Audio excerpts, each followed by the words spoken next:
Welcome to the re-recording of our live AMA from the 26th of September.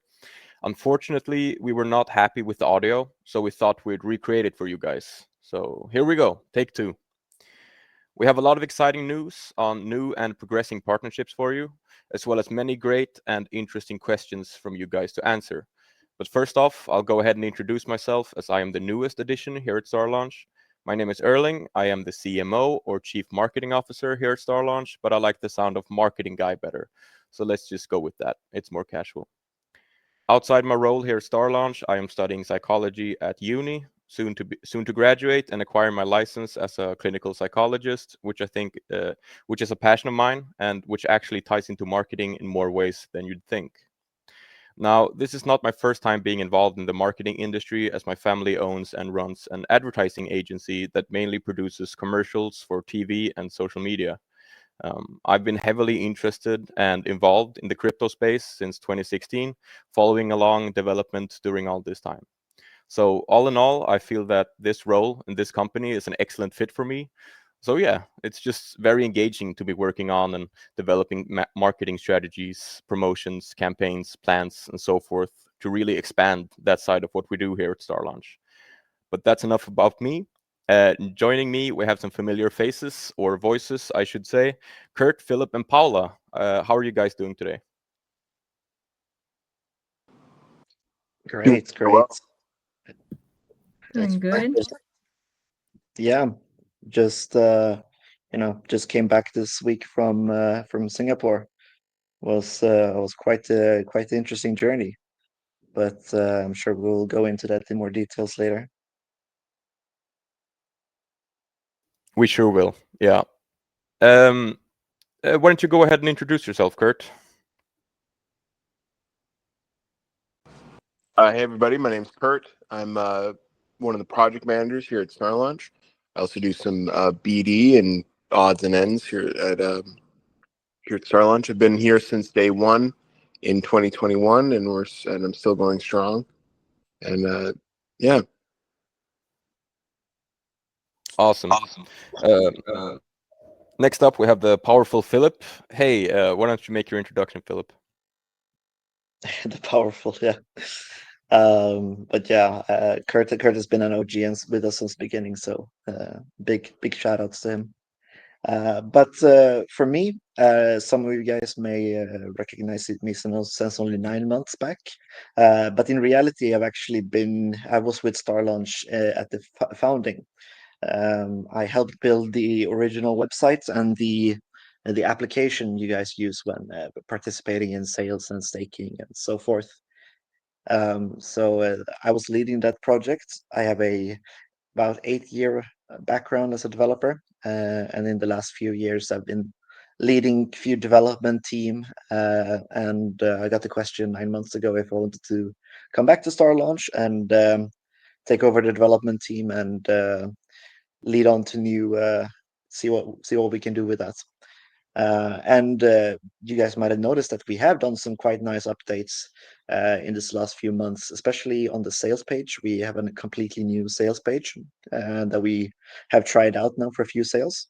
We're also new IDO list. We've done a lot of optimizations, bug fixes, overall making the website cleaner and faster. And that's also what we're going to continue with for the rest of 2024. But yeah, that's enough about me. Okay, thanks, Philip. And last but definitely not least, Paula, how are you? Welcome. Why don't you go ahead and introduce yourself as well? Hi, everybody. Hi, Erling. Thank you for the introduction. I'm Paola. I am the project manager of StarLaunch, and I used to be a moderator before. So it's been one amazing journey and full of growth with StarLaunch, and I can't wait to get into this AMA with you guys.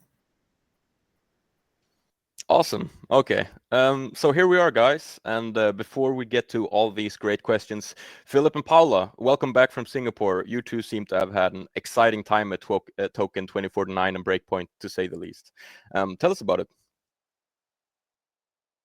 Yeah, absolutely. It was an amazing time. Both the conferences itself, but also the side events. was a big highlight. Singapore itself was quite an amazing city. You really notice it's the business capital. But and it's not as cheap as comparatively to other Southeast Asian countries. But I'm from Sweden, so it wasn't that expensive compared to that. But the conference itself was huge. It's a Token2049, 3 floors, just fully maxed out with a ton of different crypto projects. They had 3 different stages that had different keynote speakers at all times. It was an amazing operation, and yeah, very very interesting. Paula, do you have anything you want to add about Token? Yeah, definitely. About Token, it was like Philip said, it was just one of the best, beautiful venues I've ever been to in a crypto conference. And I've been to a handful already in my past 3 years. And this was top tier. How the venue was beautiful. So many projects in 3 different floors. The speakers, we have Vitalik, and that was super iconic to see him there, and him singing as well. You probably seen it on Twitter.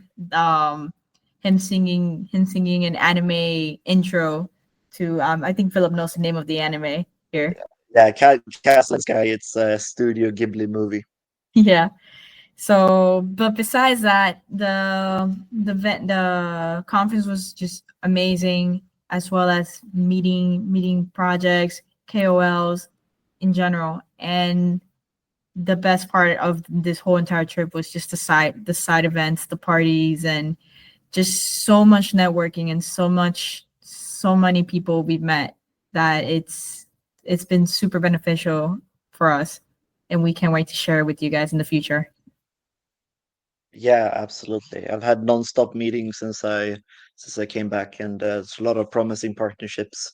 And I mean, we have some token announcements coming up, token sales. So stay on lookout for that. But yeah, summarize the side events were awesome. We went to Honeyland's side event. We went to Crypto Banter. We went to Atheist Dinner. We met up with Kronos World, which you guys know are someone we'll be launching soon enough. And yeah, it was amazing. And side note, did you guys meet our raffle winner? Yes, we did. It was really awesome to meet him from our community. He actually lives in Singapore. And we met him up at both Token and at Breakpoint, and it was really fun to speak with him and hear his ideas. And yeah, if he listens to this recording, hello, it was a pleasure meeting you, and Yeah. keep working on your ideas. No, yes, it was super awesome time meeting you, having like a full blown conversation with him, and that was really nice. As well as we met a couple of our cadets, like John. John, if you're here hearing this recording, it was such a pleasure meeting you in person finally after all these years, and can't wait to meet more of you guys in the future. It makes me really excited to arrange some sort of meetup. Yeah, I'm jealous I couldn't come with. Anyway, let's get this AMA going. We got a whole bunch of questions from you guys, so let's just dive into it. Let's begin with a question here from Starter, which is a fitting name. Do we have a plan for a major exchange listing or paid marketing through X? What do you think about that, Philip? So regarding CEX, we get that question a lot of times if we're planning to get listed on a major exchange, and the short answer is that not in the short term. So two shorts in there, but yeah, in the coming few months, we are not looking for it, but we definitely have it on our plans. And we have been in contact with several exchanges and a market maker to see what the requirements are. and we will be seeking a listing when we feel the time is right, because there are several factors that has to be right, both regarding the tokenomics and volume and other details like that. But when the time is right, we will definitely go for it, and we have some good connections there already. All right. Moving on to another question here from Coolfire02. Are we in talks with many projects as of now? What do you think, Paula?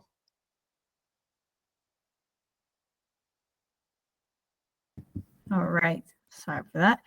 Yeah, we definitely after Token2049 and Breakpoint in Singapore, like I said earlier, we are definitely in talks with many potential projects, especially from the side events where we made more connections, like the Aether's Dinner, Honeyland Party, and from there we have opened up a ton of new chats through Telegram to discuss further and just go from there.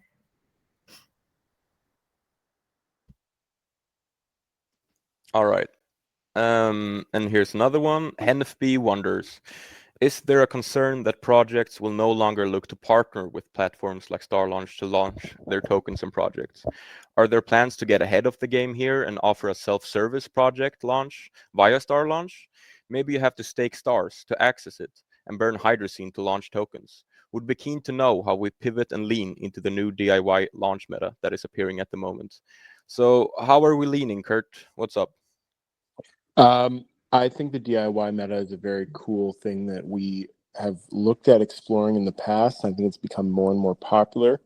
So I would love to see something like that implemented in the future, and it's something that we've discussed internally. In terms of the traditional launches, I don't see them going anywhere anytime soon. I feel like IDOs and launches are more market dependent, and I think we've been going through a very long bear market. And as we start to come out of that, the market's looking way stronger in the last couple of weeks. We'll start to see more and more projects wanting to launch.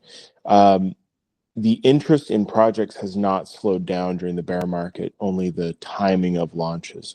It hasn't been a good time for IDOs in general. So I think we're going to start to see a lot more IDOs as time goes on. And yeah, the interest is already picking up. So. Yeah. To add to what Kurt said there, we've been consistently getting a lot of requests for different projects during the last half year or so. But there's only first of all, there's only a fraction of them we actually proceed with, because we have to go through our due diligence process and make sure they're high enough quality for us to want to launch. But even after we've gone through the due diligence process, they, as Kurt mentioned, they don't want to launch right now. I mean, you guys noticed Kronos World and Soulbound. Both of them were supposed to launch this summer, but both of them pushed back their launch date because they want to wait for better market condition.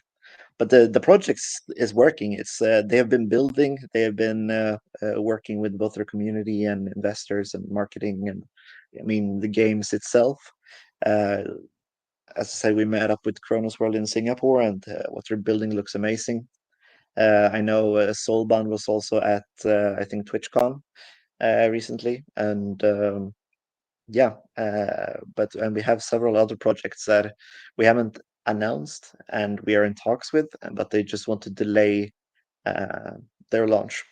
And also regarding if these traditional types of launches would disappear, as I said, we haven't noticed any decreased demand, but also we believe that there will always be a market for the more safer traditional launches, since we do provide a lot of benefits for both projects that want to launch and also for investors that want to invest via our platform, both securities in making sure that you will get what you asked, what you were promised, but also being able to reach a specific market. All right. Cadets Bruno Gill and Lisa Fee both have some questions regarding hydrazine. Will we have another utility for hydrazine, like was rumored? And will there be a hydrazine sink? What is being considered for utility for stars in light of lack of need for many stars to get into IDOs when Hydra is abundant? Philip, you've been discussing this. What do you think? Yeah, so it would be me talking a bit much now, but this is actually a quite passionate subject of mine, the hydrazine utility. We have had that up for discussion multiple times, and we realize, as you guys might well know, that there is a lot of hydrazine in circulation right now. And that is because we haven't had many token sales recently, where we were able to burn some hydrazine. And we realized that we are working on some really cool utility for hydrazine that we think you guys will definitely enjoy. The smart contract side is finished, and so working on the front end side and all of those last bits and details. But you will look out for some really cool announcement in the coming month. And yeah, I think you guys will really enjoy it. All right. Here's sort of a blunt but important question from Jams. Does the StarLaunch team as a project have resources to keep going? Any planned changes for stars or Hydra as tokens within StarLaunch Echo? And is it worth increasing the amount of stars needed to be held to join IDOs? Paula, what's your thoughts on this? Yeah. So yes, as StarLaunch, we are well positioned to continue our operations for long term. We are not going anywhere. And in terms of like our 2 token model, stars and hydrazine, that is our key strength. So this model ensures that our sales are accessible to everyone, regardless of their investment size, no matter how small or big it is.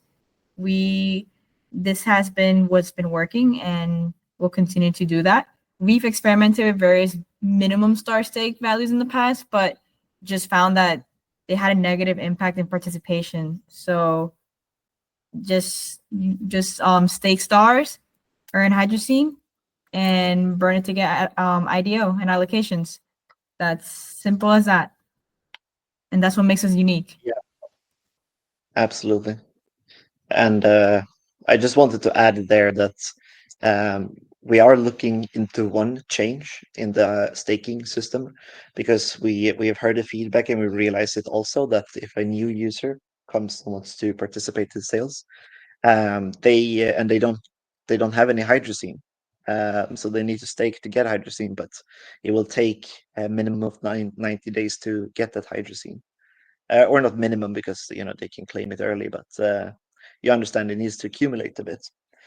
So there will be a change probably soon to the staking to make sure that even newcomers are able to participate in sales and get hydrazine. Okay, awesome. Crypto Psyche wonders if we have perhaps any insight into what's going on at FTX as far as our liquidity over there is concerned. What are the plans to get us on another CEX, regardless of what happens with FTX? Philip, do you have any insights or thoughts about this? Yeah, so a little unfortunate announcement there is that our FTX tokens were frozen when FTX went into bankruptcy. Then they actually sold off those tokens, and those were 6 million stars to an unknown third party. We don't know who that was, but they managed to purchase 6 million stars, and then they started dumping those stars, and that started in March or to April, I think the dump started. And that is why the price went all the way down to where it was during the summer, was because of those 6 million stars. And I have to say, my personal opinion, I'm really surprised over how well the token took 6% of the total supply being dumped on the open market. But now it's completely finished. They sold all the tokens. there's no more sell pressure, and that's also why we're seeing the token being recouping a bit. But yeah, that's the full and true story. It was sold to an unknown third party. We couldn't do anything about it. But now that story is finished. Yeah. Yeah, glad it's over. Lisa Fee wonders if we have anything special planned for OGs. Kurt, you're the most original of gangsters. What do you say? Well, we have a lot of things planned for the OGs. We're also looking at adding another tier for people that are newer to the community that also want to get something close to the OG rewards and perks, but we also want to keep it distinct from the original OGs that have been here since day one. We're always looking for more ways to incentivize the OG members. Fun little incentives for some of the new features we have coming up. Yeah, always looking to make that more and more special and have a better incentive. And yeah, just give some little perks to the OGs of how they interact with our sales and everything that we have in the pipeline coming up for new utilities as well. So. All right. Here's a funny one. So why would new people want to ape into this project? What do you say, Paula? Why would new people want to ape into StarLaunch? First of all, we don't offer financial advice to anybody. So no one's telling you to ape on anything. But if they want to invest in StarLaunch, just know the benefits we offer to our investors is it's already written in the details. You just obviously always make your research. Don't make crazy moves, and just continue. Just know it's not financial advice. Invest responsibly. Yes. Yeah, exactly. Yeah. Lisa Fee is wondering how the Aether collaboration is going, and if there's anything upcoming with that. Philip, how's it coming along? Yeah, so as I previously mentioned, we met with the Aether team in Singapore.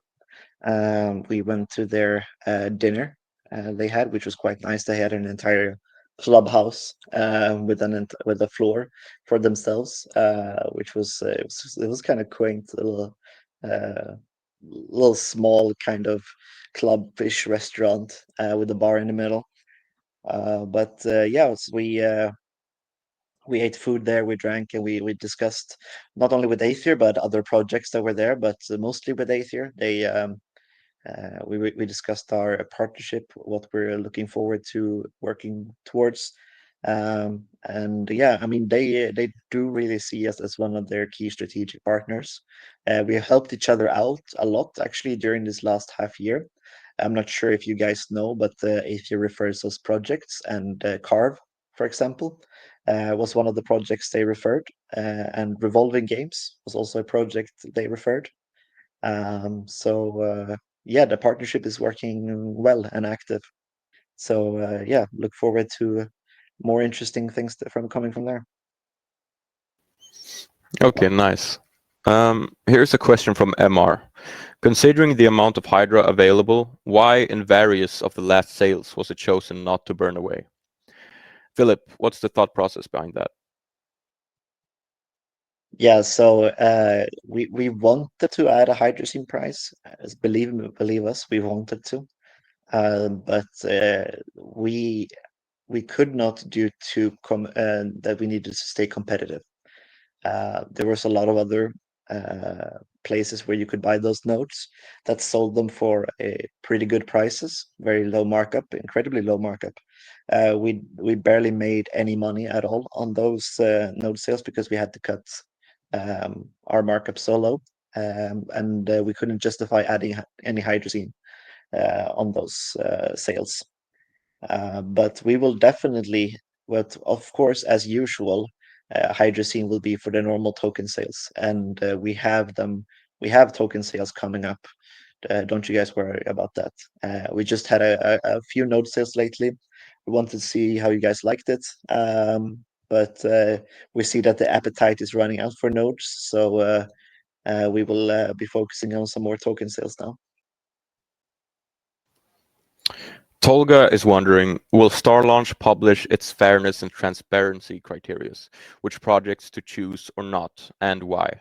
Kurt, what do you say?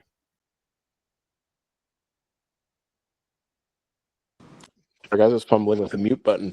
So the way that we do our due diligence project is we have a 5-point matrix that we've been using for over a year now, and it was developed by one of our team members who is actually a bit of a DD specialist. So we look at a lot of things. We look at where the team is based, where they're from. So if they're in one location geographically, or if they're kind of spread out and they have how they're dispersed, what their history is like, their resumes, where they're from, what their background is, how new they are to crypto, if their previous experience kind of leans into crypto, if it's in a similar sector. We look at their funding, we look at their socials, we look at their VCs and everything. I mean, we go really in depth and we do a lot of due diligence. And even then, at the end, when we're quite certain if we think we like the backers of a project or who's involved and what they're building, it still comes down to a bit of intuition and what we decide as a company, and if we think it's a good fit. Sometimes there's projects where we might not get there fast enough, or there's sometimes it's like two ships passing in the night sort of thing. And but yeah, we put a lot of effort into making sure that only the best projects are put forward. Yeah. Did I miss anything, guys? The only thing I would want to add is that we, since we have this standard that the project needs to meet, there are some really cool projects that we don't launch. And Sure. that is because from experience, we have realized that two of the most important things when launching a crypto project is the community and socials of that project, and also the tokenomics, how the different rounds are divided up, how many tokens are dropped at TG, and the different buy-in price for seed, private, and public. Because we want to make sure that even if a project looks super solid, if seed round is twice as cheap as the round we offer you cadets, but and the amount of tokens launched at EG is 5 times that of what is launched in the public round. That's never going to work, and that will not be a successful launch. So even if the project is super solid, otherwise we will proceed with that, because in the end we base our due diligence on what is best for you cadets, our community. Yeah, so handpicking the most promising projects is quite a rigorous process. Okay, so Paula and Philip, going back to Singapore, Jams wants to know, what did you most notice at Breakpoint in terms of the direction of the Solana ecosystem? Types of projects building, is gaming still a big area or not? Are projects interested in launching via IDOs, or have you sensed a change? In terms of, I'm gonna speak more on the gaming side. In terms of the gaming side, you can see in Breakpoint that gaming is still going strong. There's a lot of still leading games like Aurora, Star Atlas, which me and Philip got to test out the game, and the graphics were super good. If you've played Halo in the past, that's literally like how it feels playing Star Atlas. So that was super fun, entertaining. But yes, in terms of gaming, I don't think gaming is going anywhere in the Solana ecosystem. I see that it's getting stronger. So that's bullish on Solana. And then with other projects as well, it was that the conference, when you go in, there's so many Solana projects. They're also launching a phone, their secondary phone, which is called the Seeker, which I've pre-ordered in the past. So I'm very looking forward to it. And if you haven't yet and you're interested, just look over it as well. It seems very promising. So that's like what I took away, the key points I took away from this Solana Breakpoint. If Philip wants to add more to it. I think you gathered most of it, but the only thing I would want to add is that while gaming is still going strong, the projects focusing on utility are also there and on show. But something I particularly wanted to mention was that we went and spoke with the developers of the Solana phone, the Seeker, and checked with them the requirements for actually creating a StarLaunch app in their app store, internal D app store. I think they call it. So if enough of you guys are interested in, if enough of our cadets actually get the Solana phone, the Seeker, we will definitely try to focus and get that app out, both so it will be easier for cadets to participate in sales, but also for visibility. So yeah, we'll see if we focus on that. Yeah. So if you guys have nothing more to add, we're going to end the re-recording here. Thank you for listening, and thank you to the cadets who attended on the 26th. Bye, guys.